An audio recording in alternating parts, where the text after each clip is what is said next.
O que Nietzsche quer dizer quando ele afirma que não existem fatos, apenas interpretações? Isso deve ser tomado como um fato ou como uma interpretação? O perspectivismo vai aparecer num fragmento do espólio literário do Nietzsche. Isso significa que, por algum motivo, ele não publicou. Depois, a irmã dele, que era antissemita e nazista, vai fazer uma edição de um conjunto de fragmentos póstumos que ele não publicou na obra Vontade de Poder. E o fragmento do perspectivismo vai aparecer lá. No entanto, ele também aparece em obras publicadas pelo Nietzsche, o que significa que ele tinha sim esse pensamento.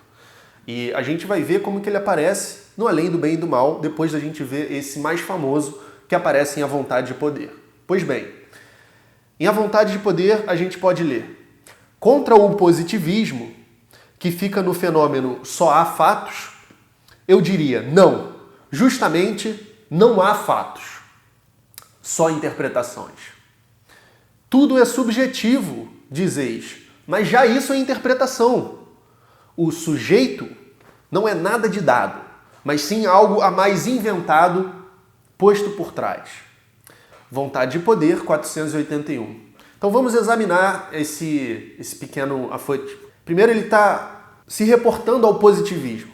A doutrina formulada por Auguste Comte, que acreditava no potencial da ciência para encontrar a verdade última das coisas. Portanto, Nietzsche diz que o positivismo fica no fenômeno só há fatos. E aí, em seguida, ele diz, eu diria, não, justamente não há fatos, só interpretações. E aí, uma outra pessoa poderia dizer a próxima fala, que é, então tudo é subjetivo, dizeis, ele escreve. Mas já isso é interpretação. Por que já isso é interpretação? Porque subjetivo diz respeito ao sujeito, mas o sujeito também é uma interpretação, a ideia do sujeito. Inclusive, Foucault vai falar muito sobre isso, do homem como uma invenção moderna, muito influenciado por Nietzsche. O sujeito, Nietzsche diz, não é nada de dado, mas sim algo a mais inventado, posto por trás. Então, o sujeito, para ter uma subjetividade, precisa ter o sujeito, e já o sujeito é uma interpretação. Então, dizer que tudo é subjetivo também é uma interpretação. Agora, quando Nietzsche fala isso deve ser tomado como um fato ou como uma interpretação? O Nietzsche era tão brilhante que ele anteviu esse problema. E isso vai aparecer aqui, no Além do Bem e do Mal, na primeira parte, quando ele fala dos preconceitos dos filósofos, no item 22.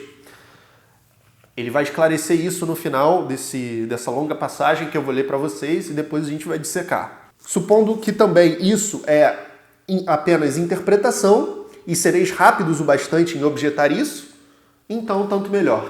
Que seja uma interpretação, porque é isso que ele está dizendo. Ele não está querendo colocar, não, todos vocês estão fazendo interpretação e eu quando falo que a vida é vontade de poder, isso é um fato.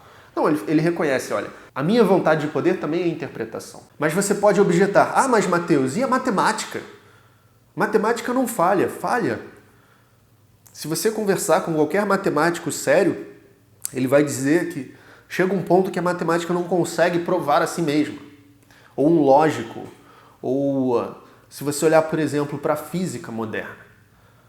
Olha quanto que a física mudou do tempo de Newton comparado com o tempo de Einstein e hoje. Então, as coisas não são eternas e absolutas. O que o Nietzsche quer dizer é que não existe um em si, não existe um absoluto, uma lei eterna que seja um plano de ideias, ou um Deus, ou todas essas ficções ocidentais que respalde as interpretações humanas como absolutas. Não existe absoluto. Você me vê de determinada maneira nesse vídeo. Uma pessoa que é daltônica me veria de determinada maneira, um morcego de outra maneira, um rato de outra maneira, um cachorro de outra maneira. E não tem o Mateus em si.